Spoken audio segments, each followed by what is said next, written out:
bed's turned down and the room's all cosy. Listen to that wind. I looked for the door into the locked garden again today, but I couldn't find it.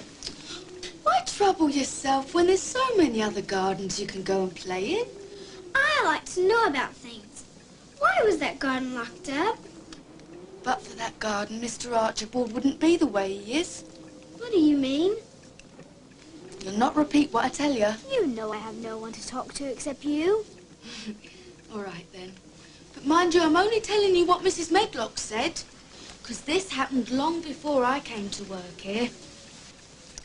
Mrs. Craven had that garden made when she first came to Misselthwaite as a bride. And she and Mr. Archibald would shut themselves inside for hours and hours, like two lovebirds. Well, if the garden was such a happy place, why was it locked up? Because it's where the accident happened. There was an old tree in the garden with a high branch bent like a seat. And Mrs. Craven, Lilias was her name, she loved to climb up and sit on the branch and read when she was alone. Well, one day, the branch broke and she hurt herself so bad she died the next day. And Mr. Craven was so wild with grief that he locked up the garden and threw away the key? That's what Mrs. Medlock said. But how did you know? I didn't. You just told me. If there's a key, there must be a door. And I intend to find it.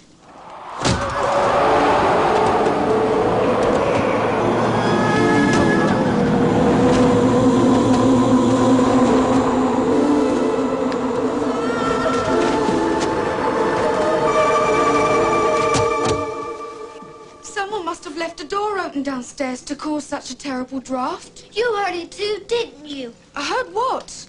Someone crying. I told you. The wind often makes a mournful sound. No, it wasn't the wind. It was human. And if it wasn't human, it was a ghost. It was the wind you heard, wuthering across the moors. Good night, Miss Mary.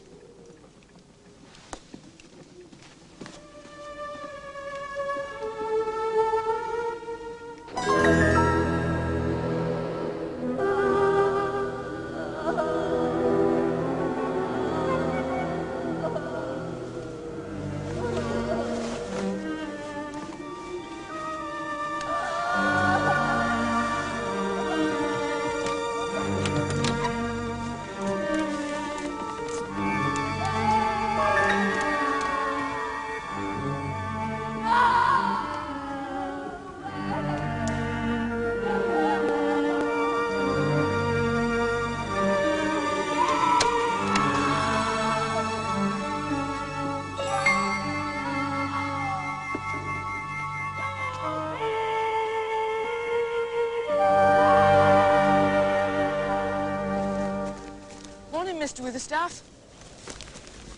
From my mother. She baked this morning. My thanks to her. There's nobody bakes better bread than Susan Sowerby. She'll be pleased to hear that.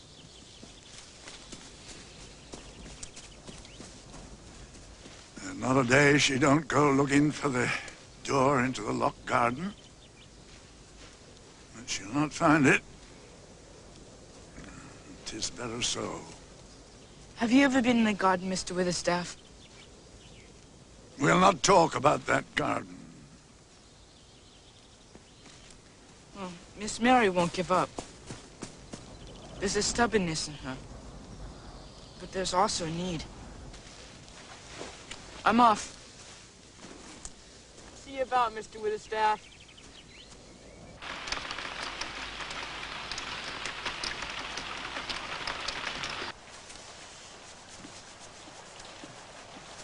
You have nothing to do when it rains. Mrs. Medlock has wool to spare. You could knit. I don't know how. You could read. I haven't any books. Oh, there's thousands of books in Mr. Archibald's library. Mrs. Medlock said I wasn't to go anywhere except in this wing. The library is in this wing. But finding it's a bit trickish, so I'll tell you how.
What are you doing here? Don't have to shout. Got lost going to the library. And, well, I heard someone crying. Old houses are full of strange sounds. I know what I heard. It was someone crying. Well, perhaps you're right. Betty, who works in the scullery, has been carrying on all day because she has a toothache. Come, I'll take you to your room. Toothache?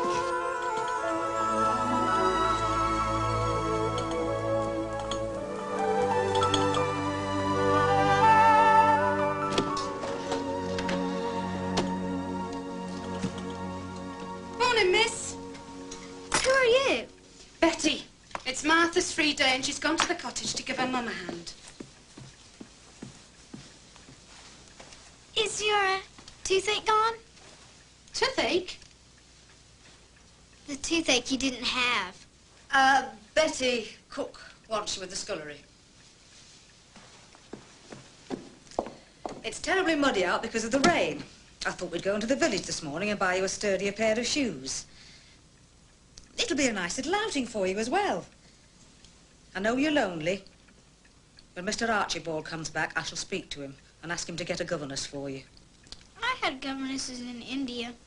None of them stayed very long. They didn't like me. Oh, I'm sure that's not true. I don't lie. You do. What a dreadful thing to say. Well, it's true. You lied to me yesterday about Betty having a toothache, and there's something behind that tapestry that you don't want me to know about.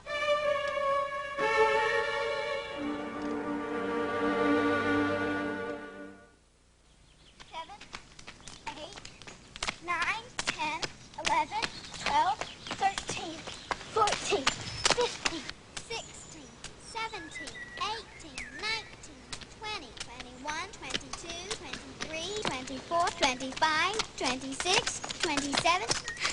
I just got the skipping rope from Martha last night, and I'm already very good at it. Well, maybe there is some child's blood in your veins after all. I've decided to skip 100 times without stopping. Ah. 1, 2, Pride goeth before a fall. 4, 5, 94, 95, 96, 97, 98, 98. Have you begun courting yet, you cheeky little beggar?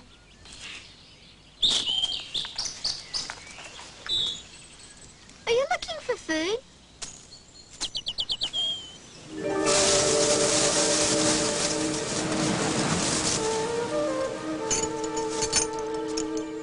The key.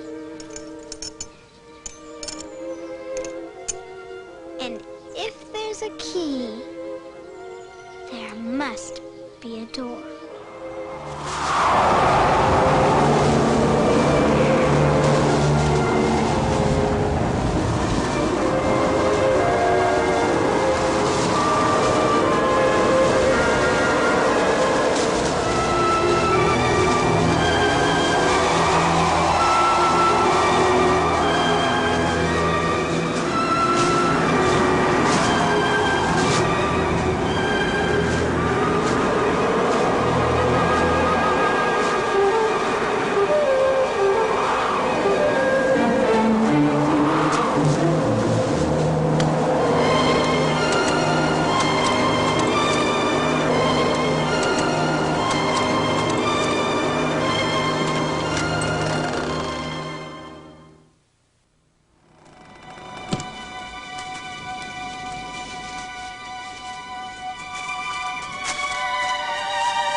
garden now. My own secret garden.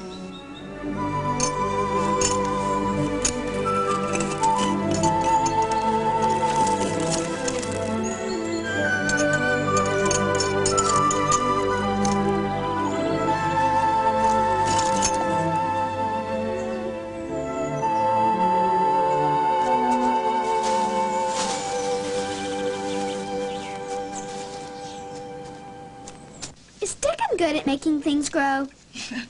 You can make things grow just by whispering to them. When will it be spring? Spring comes on sudden in Yorkshire. You'll wake up one morning and the moors will be all purple with heather. I'll go and turn your bed down now. I wish I had a little spade. Whatever for? Well, if I had a spade, I could make a garden, a vegetable garden. I'd make it next to the big vegetable garden. It'd give me something to do. There's a shop in Thwaite Village that has gardening sets for children. There's a fork and a spade and a rake all tied together. But it will cost 2 shillings. Oh, I've got more than that, much more. My mother used to give me money on my birthday so I could buy a present for myself, but I never did. Well, if you give me the 2 shillings, I'll give it to the butcher boy when he comes, and he'll pass it on to Dickon. Dickon will go and get your gardening set for you.